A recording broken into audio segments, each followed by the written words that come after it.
თვეები აქ-დგანა და იღებენ რაღაც უაზრო და თავისუფალი ჟურნალისტები ვარ თუ ვიღაც ვარ თუ არაფერს არ წარმოადგენენ რასაც. და ამ კონკრეტულ შემთხვევაში რაზე იყო საუბარი? თქვენ შეხვედით კონტაქტში თუ? არა, მოვდივარ და კამერას მაყოლებს რა მიგებს ადამიანი და ვკითხებ ვინ ხარ მეთქი რა გაინტერესებს და მე თავისუფალი ჟურნალისტი ვარ. თუ ჟურნალისტი ხარ მეთქი შემოდი და პრესამსახური გაგცემს ყველაფერზე პასუხს თუ რამე გაინტერესებს და ხვალე მოვალო და ჟურნალისტთან ერთად.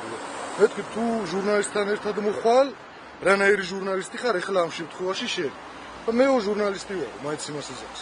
როგორც კი დაინახეს ინფოცხრის მანქანა ეგრეთ წოდებულმა ჟურნალისტებმა დატოვეს ეგრევე შემთხვევის ადგილი და მიიმალნენ რა და მე მგონი ჟურნალისტებს თუ ჟურნალისტები ქვიათ მაგათ უნდა ქონდეთ ურთიერთობა რაღაც მაინც ერთმანეთთან. ესენი ჟურნალისტებად არც არიან და არც არასოდეს არ იქნება ეგეთი ხალხი და მე მწამს ჟურნალისტიკაში არ უნდა იყოს ესეთი ადამიანი. სამი ავტომობილი მაგ დაფიქსირებული გვითვალთვალებს კვირების მანძილზე და ეს ბოლო კვირა რაც უკვე გადმოდიან პროვოკაციებზე. რამდენს გიხდიან, ისი გულისთვის შემოხვედი, ვის ემსახურები და ეს რაღაცები.